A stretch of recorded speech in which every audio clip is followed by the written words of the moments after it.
Kabaliktaran daw noon dahil ito ang itinuring ng capital ng buong Palawan noong 1600s. Kaya bakas pa rin ang mga estrukturang ginawa pa noong panahon ng mga Kastila, gaya na lang ng sikat na Fort Santa Isabel. Dahil nakapwesto ang Taytay sa northern part ng buong Palawan, napaliligiran nito ng tubig.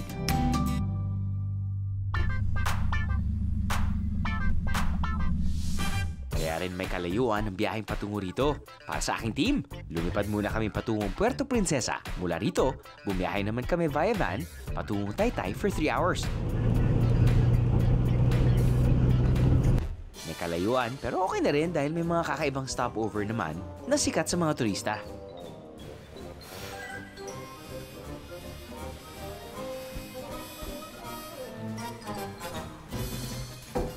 Iihi lang ako, ano ba kayo? Kalain mo, kaya pala. Unlimited selfie. Unlimited selfie dahil pagpasok mo sa CR,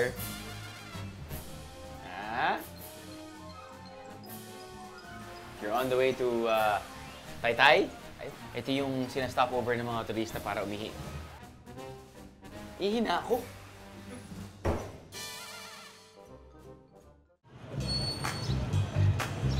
Matapos ang isang stopover at halos 2 oras na biyahe, narating din namin ang bayan. Yung Taytay, hindi lang siya masyadong na-discover kasi nga parang daanan lang siya ng mga foreigner. Yung iba dumidiretso sa El Nido, which is crowded na ngayon. Pero some of our guests, sinasabi nila na maganda yung Taytay. The best yung Taytay dahil sa mga na-experience nila. Yun yung isang asset ng Taytay. Unique, masyadong tahimik, yung as in makakapag-relax ka. Tahimik at simple, yan ang panghatak ng Taytay. The basics of a tranquil vacation, kumbaga. Mas maingay pa ata sa lugar na to ang kumukulo naming sikmura. Kaya una sa aming itinerary, ang kumain. At least alam natin na tawing kakain tayo dito sa Casa Rosa. Well-guarded tayo. Dahil nandun ang Fort Santa Isabel. Siyempre, hindi na gumagana ngayon, pero ganda lang tingnan, di ba? Nice view, nice scenery. It's the ocean, medyo elevated area ang Casa Rosa. And stars of the show, talakitok, clalies, alimasay, sinigang ng hipon, grilled pusit, lumang makina. Ito talaga, isa sa mga paborito kong deep sea fish. Oh, ay. Wakanga.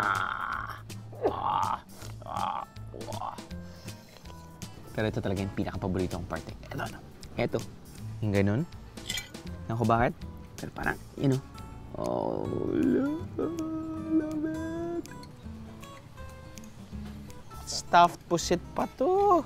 Tingnan natin kung ano nasa loob. Yan ha.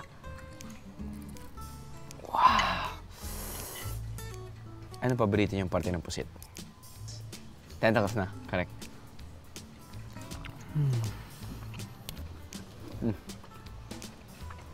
Food's pretty good. Di lang masarap na pagkain at magandang view ang meron. Meron din silang accommodations.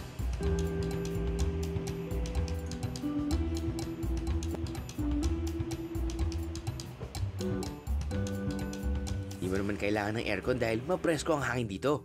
Sulit na sulit, right? First time here in this side of Palawan. Alam ko lang, gutom ako at gutom ang crew ko. So, tama na ang dada, sasabihin ko na ang magic words. Kaya na tayo?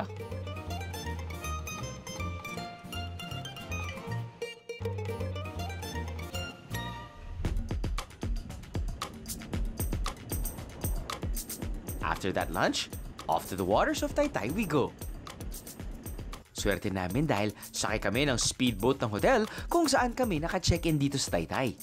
Kung rerenta kayo ng bangka para mag-island hop, hindi ganun kamahal dito. Sa budget na 3,000 to 4,000 pesos per group of 4 to 6, solo nyo na ang bangka. At malilibot nyo na ang mga isla mula 8 AM to 4 PM. Not bad, right?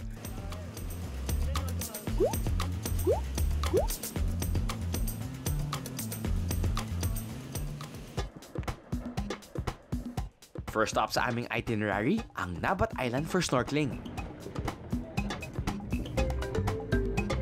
Dapat natin puntahan itong isla na to. Isa sa mga isla na pinupuntahan ng mga turista around the area. Nabat Island.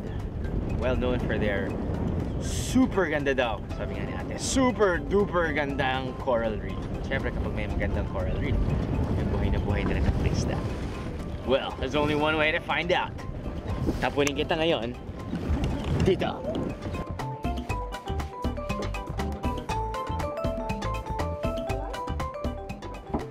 Siyempre, when I jump, they jump. Parang talon. Ganun lang. Ito nga, jump now, think later mga bihero. Hehe.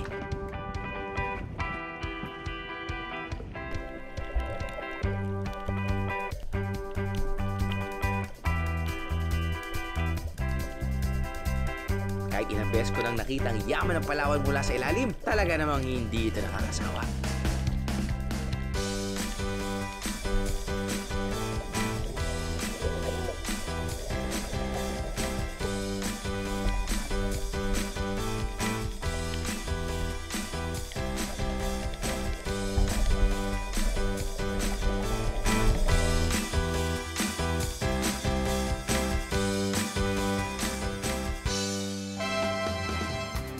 Welcome to Flower Island! Sir, welcome to Flower Island!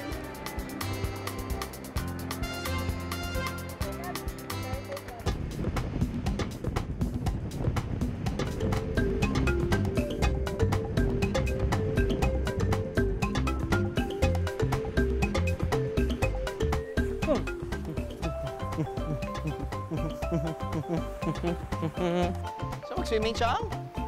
Kahit hindi mo aso, parang gusto mo maging aso, di ba? Lalo na kapag nandito ka sa napakagandang isla. Tapos nun parang isipin mo na aso mo talaga na susundan ka niya. Dahil wala na siyang ibang masundan. Okay, sa unang pagtapak natin dito sa isla. Flower Island is what they call it. May konting kalayuan. Ito yung isang party pa ng Palawan na hindi natin napupuntahan. Napuntahan na natin ang Busuanga, Coron, di ba? Culion, yung area na yon. Napuntahan na rin natin ang Puerto Princesa. Napuntahan na rin natin ang El Nido. Pero itong Taytay ay nasa kaligtaan ng El Nido pati Puerto Princesa. At medyo alanganin siya dahil close na yung Taytay Airport. So you have to fly to Puerto Princesa, take a 2-hour road trip to a bridge na sira at lilipat ka pa ng van. Okay? Takes another 1 hour and a half or 2 para humabot ka na sa port. Pagkatapos ng port, kailangan mo sumakay ng high-powered boat. Malalaking makina. Abutin ka pa ng 1 oras. Now, is it worth it? Well, tayo lang nandito sa isla. Kasama ko yung aso. Kasama natin yung very hospitable people ng Flower Island. Ang ganda ng beach. Ang ganda ng setting dahil actually, yun yung hinahanap mo din eh. Yung medyo malayo. Kasi kapag malayo, wala masyadong tao. Yun yung hinahanap mo. Kung minsan kahit medyo hassle ang paglalakbay. Pero pagdating mo naman doon, yun, it's all worth it. Amber! Bakit mo, Amber? Let's go!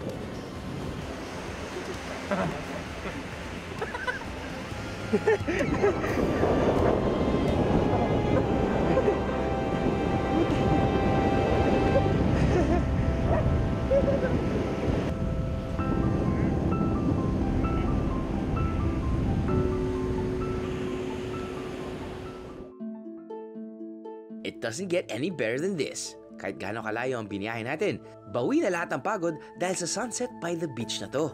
It's another #sunset session mga biyero. Pero kung gusto mo talagang makita ang ganda ng view sa Flower Island, you just have to trek for 15 to 20 minutes para maakyat ang tuktok ng bundok na to. I'm telling you, pagdating niyo sa tuktok, ang view priceless. Susunod, isang historical walk. Makita mo sir, walang makakaligtas ng mga pirata noon sa mata ng mga Kastila. At ang seafood feast, nakahay na. Baked balmenbog. I'm sure curious kayo. Kaya lasa ng balmenbog. Kaya lang. Ano? Sama ka sa biyahe ko? Sama ka sa biyahe ko? Matapos mag-witness ang napakagandang sunset, you know what time it is, mga biyahero?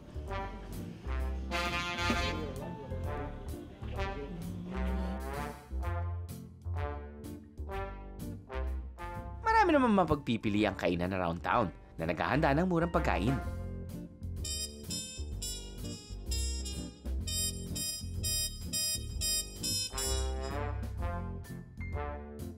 It's dinner time! At ang maganda sa arrangement namin sa Flower Island, kasama na sa package na 7,600 pesos per night ang full board meals. Not bad considering we are in Palawan, guys. Now, it's dinner time. I'm eating my soup. They serve me soup. Honey crab salad. Honey crab salad. Honey crab soup with corn. So, ayos na tayo sa appetizer. Ito na tayo ngayon sa ating buffet. Hi! See, look at them. They're just watching us. I think crab and corn soup, kinain natin kanina. Ito yung kanin. Ang science ng kanin, ay, ahaba na yan, sir. Plain rice.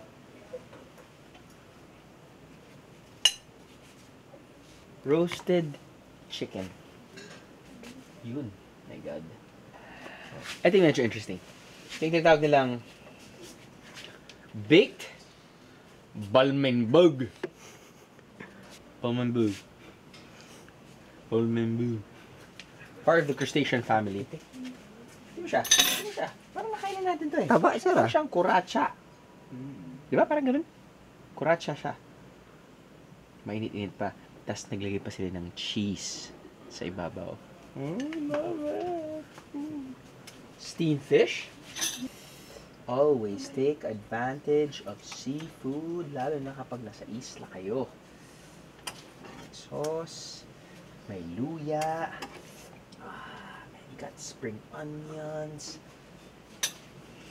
Smells so good. Kilala sa Palawan bilang pitik-pitik. Marami ng rock lobster dito.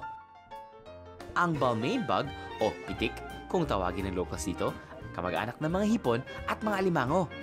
At ang style nila ng pagluto nito, baked. Ang tanong, kasing sarap din kaya siya ng ibang mga shellfish? Okay, to cut to the chase, balmenbog. Kasi alam kong 8ish na ngayon, Friday, gutom na kayo, probably tapos na kayo kumain. Pero I'm sure, curious kayo, okay ang lasa ng balmenbog.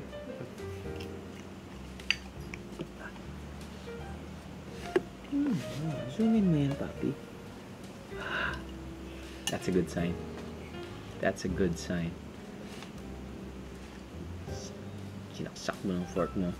Tapos biglang kumalas lang yung meat from the shell.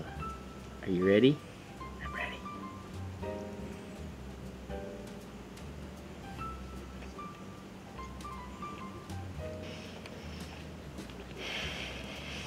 It's fresh. Sarap ng lasa niya dahil may konting alat siya galing sa keso. Pero hinahabol mo talaga dito yung texture ng... Alam mo yung texture ng lobster, texture ng kuratsa. Alam mo yun? Kasi pag crab, sarap din yun eh, puti no? Pero hindi mo nakukuha yung crunch eh. Hinahabol mo yung crunch ng lobster pag mo... And it's not really that often nakakain tayo ng... Repeat after me. Balmenbog. Balmenbog. Nakalimutan ko na actually spelling kaya... Balmenbog. Di ba mas mag... Kasi galing ka dito. Uwi ka ngayon. Sabi mo, grabe, pa, ma, or grabe, barkada, meron akong kinain, pitik. Walang ano eh, walang dating eh. You know, I ate something. Bomb and bow. Di ba? May mas dating. Bomb and bow. Roasted chicken. Steamed fish. Isisip kanin, iputing kanin. Balat ng manok na may konting herbs and spices. Kain na tayo.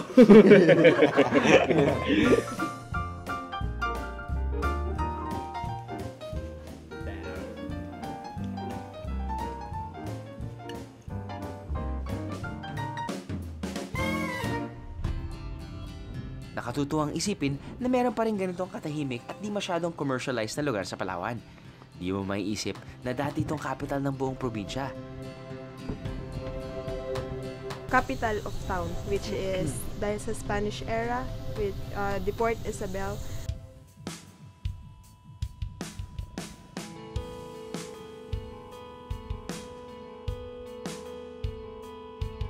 Wala tayo sa Intramuros mga biyahero ha, pero ang istruktura may pagkakapareho.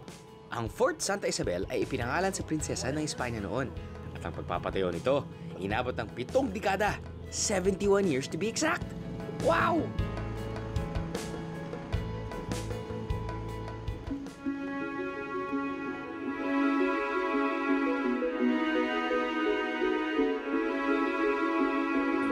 Naging silbi itong lookout nila laban sa mga dayuhang pirata noon.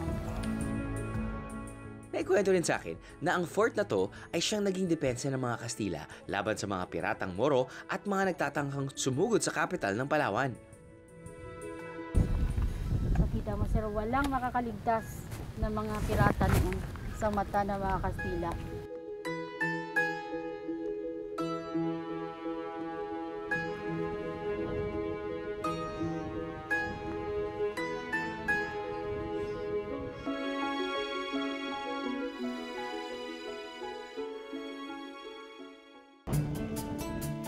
Fully functional pa rin ang chapel na to for private weddings.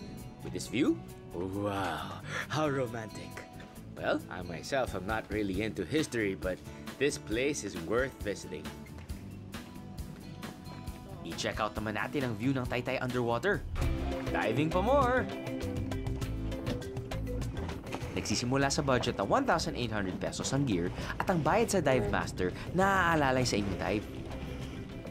No wonder, tinawag na Coral Garden ang lugar na to dahil sa buhay na buhay nitong marine life.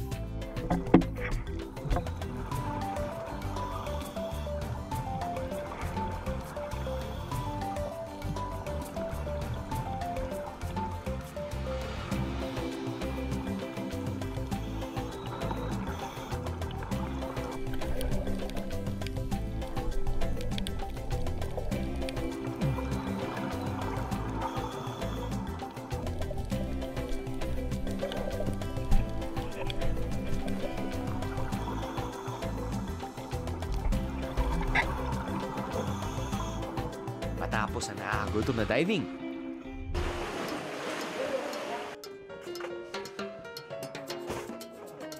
isang lunch sa aming bangka ang nakahain. Tayo po'y mag-pray.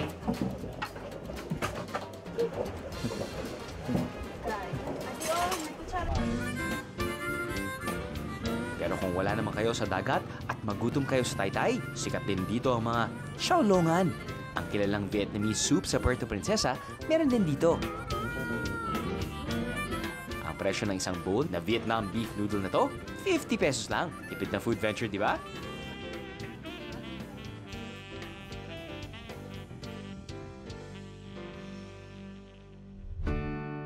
Up next, isang romantic view para sa mga lovebirds dyan. 50 meters off the shore, meron silang tinatawag na The Umbrella. It's a rock formation. And it's so beautiful. At tuloy ang ating island hopping. Ano? Sama ka sa biyahe ko? Ano? Sama ka sa biyahe ko?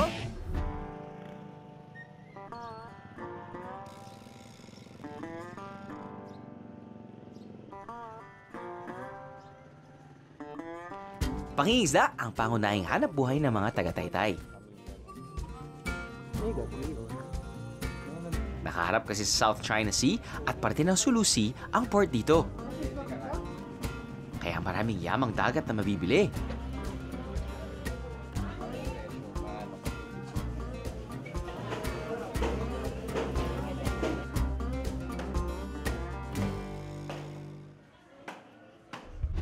We are now on our second day sa napakagandang Flower Island dito sa Taytay, Palawan.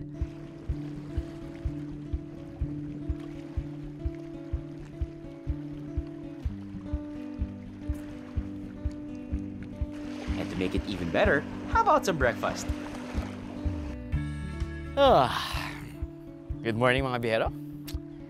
Kung gusto nyong mag-breakfast kasama ang inyong mga barkada, pamilya, no problem, meron naman sila talagang common dining area. Pero kapag gusto nyong maging romantic,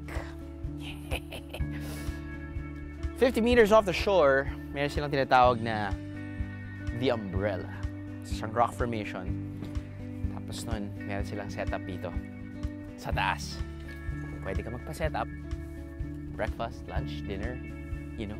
Or if you want to propose. Apparently, marami na pala nag-propose dito sa tuktok ng Umbrella little island na to. And it's so beautiful. It's so beautiful. Kapag umaga, medyo konting high tide, kailangan ka mag-boat. Pero kapag medyo dinner time, afternoon, pwede mo na lang lakarin yan. And I think, parang dinner time okay din. Or sunset.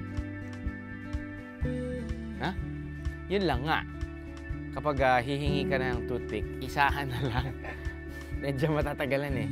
Or nyari, extra order of rice please. Mag-order ka na ng dalawa. Dito mo ako. 2 orders kagad para tapos. Diba?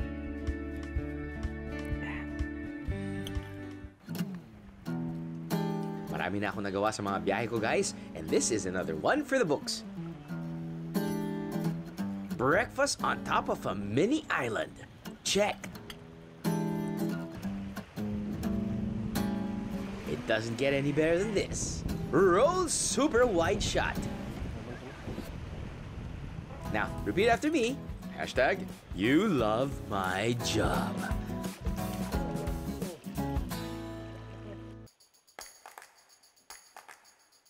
After seeing that beautiful view, now it's time to check out my room. So, as expected, halos lahat ng kwarto nila dito ay nakaharap sa beach. Malapit lang sa beach. Ito is mga 10,000 peso cottages per night. Meron silang sariling hammock. Pero nahulog ako dyan, kaya kita mo naman.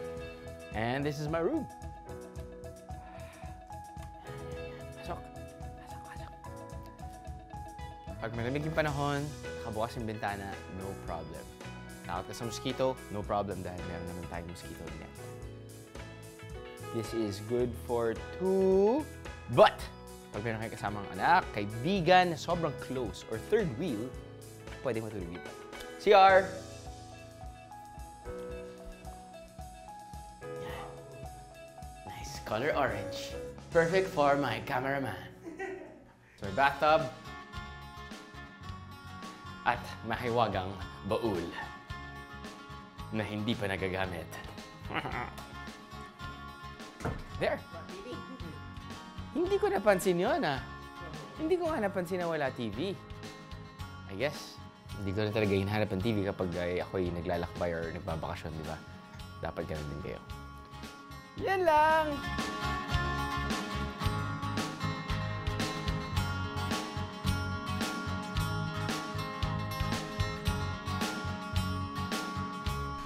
Balik bangka at lipat isla ulit.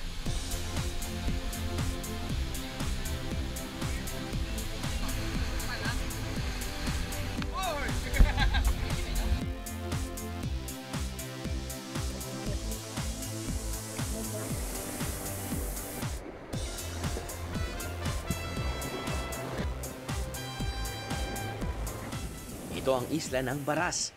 Bakit ito dinarayo? Dahil dito kumukuha ang mga karating isla ng supply ng pagkain gaya ng mga gulay at prutas. At syempre, pati mga manok at baboy. Isa itong Agri-Eco Island. Astig, di ba? So dito sa island ng Baras, which is probably mga 10 to 15 minute boat ride from Flower Island. Gumawa sila ng parang, I guess,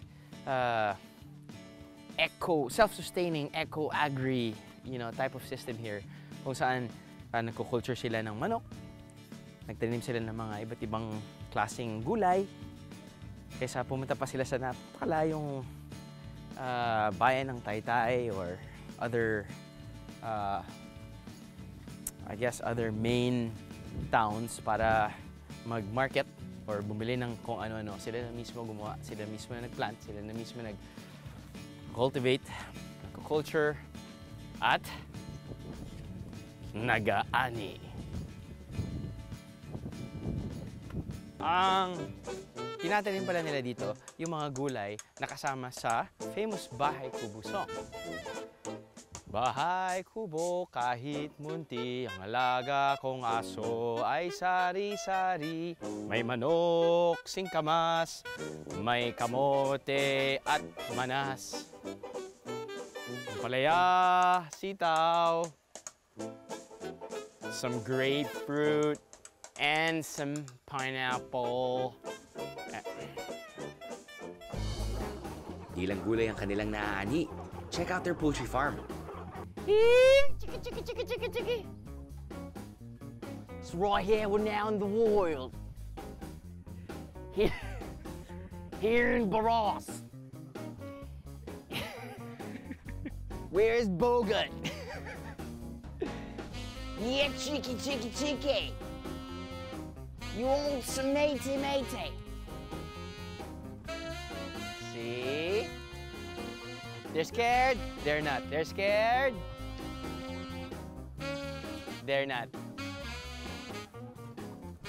They're scared. They're not.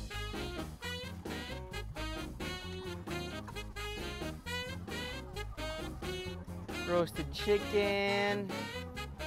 Rellenong manok. Fried chicken. Pinaupong manok. Halika! Halika dito! Halika!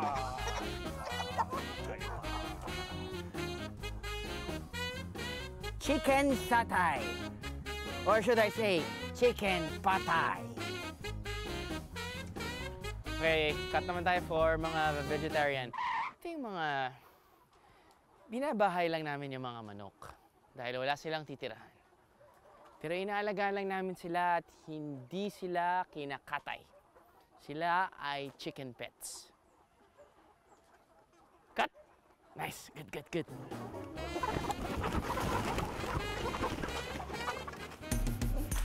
Dito naman sa isa ng Malutamban, by the beach, ang kadalasan ng paboritong pwesto ng mga gusto magpiknik. Makakapagpahinga kayo dito with the ocean as your background.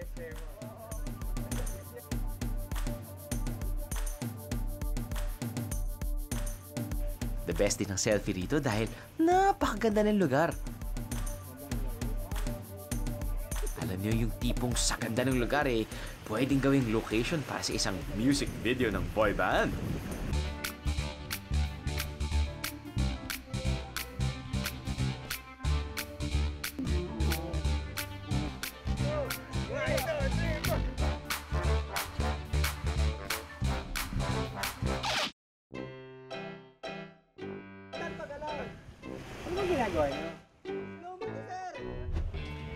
Abangan ang huling hirit ko sa Taytay.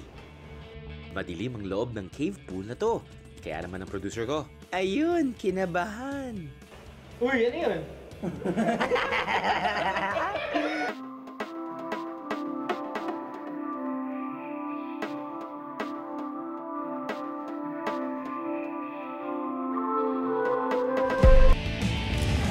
Ano?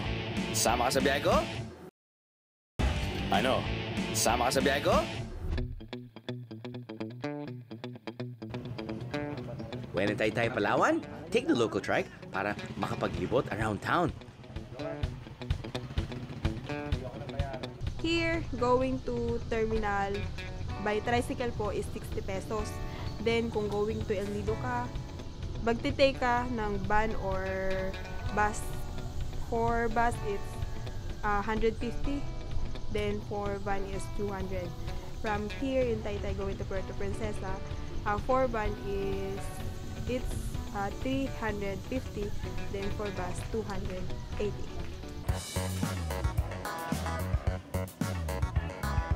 Kung naghahanap kayo ng pasalubong options na pampogi points sa iyong loved ones, sa palengke, may pinakamurang options, gaya ng seafoods.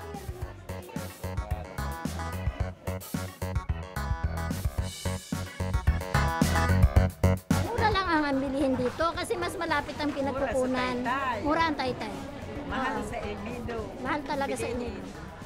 Dito kasi karamihan ang gagaling din yung mga binibenta. Welcome! Poblacion Taytay Market. Mas mura rin ng 10 to 20% ang isda rito kaysa sa Manila. Pero dahil may kahirapan ng mag-transport ng sariwang isda, perfect na take-home sa inyong darling, ang daing!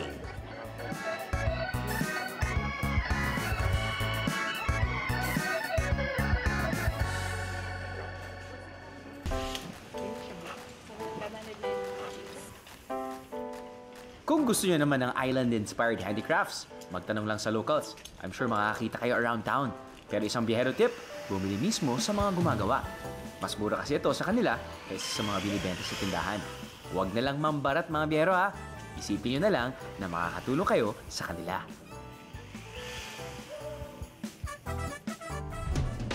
Anong hinahanap namin? Secret!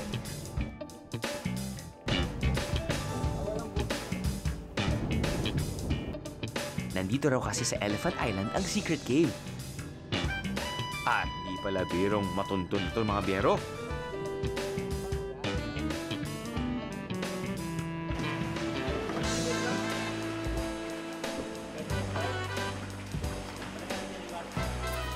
Halos maligaw kami sa dilim ng daan. Kaya mga biyero, kailangan kayo magpasama sa isang guide o lokal na kabisado ang isla ha.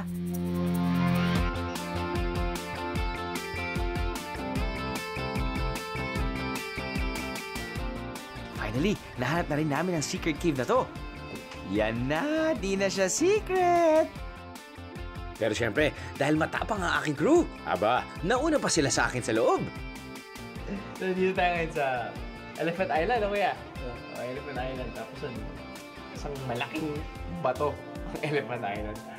Pero meron dito parang secret passage na makakaabot ka sa isang private swimming pool. Private natural swimming pool. Pero dahil nga alam nila na may hidden lagoon na gumawa na sila nito para at least mas madali ang pagpunta dito ng mga turista. Medyo nakakatakot dito mga biyahero dahil madilim ang loob ng cave pool na to.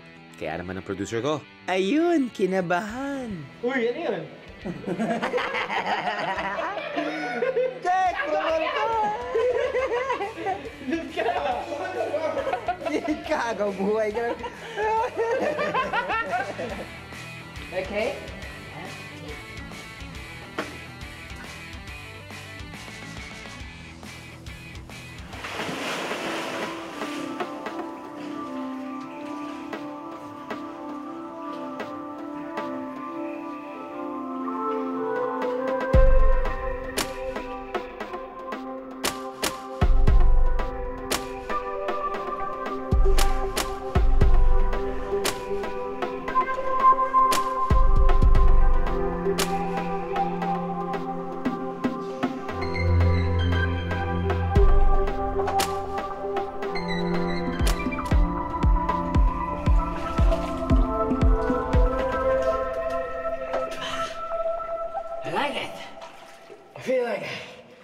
An explorer, an adventurer.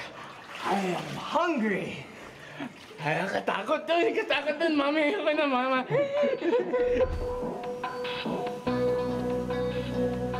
Sa daming beses ko nang napuntahan ng Palawan, iba ang biyahe ko rito sa Taytay. Masasabi ko na mas tahimik at mas mura siya sa karatig ng mga sikat na lugar ng Palawan, gaya ng El Nido at Puerto Princesa. Bukod sa ganda ng tanawin at sariwa at masarap na pagkain, ika matatapos sa nature tripping. At para sa akin, yan ang mga sahog na nagpapasarap sa kahit anong biyahe.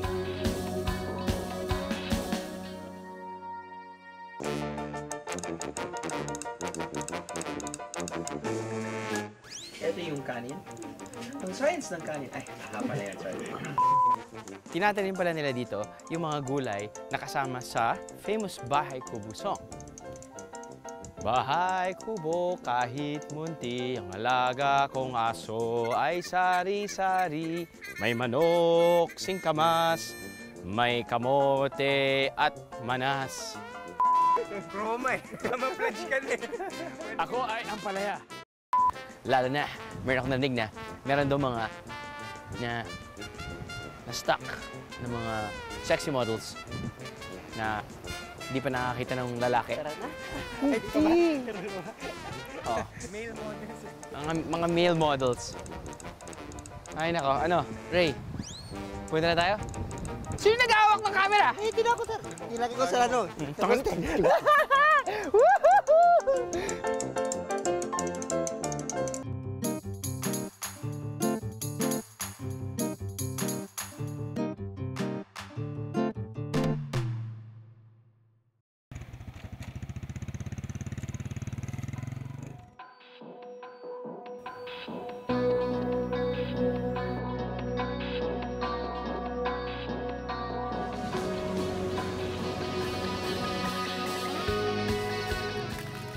Mukha siyang intestine ng alien. Ganun ako, napaka-adventurous ko, di ba?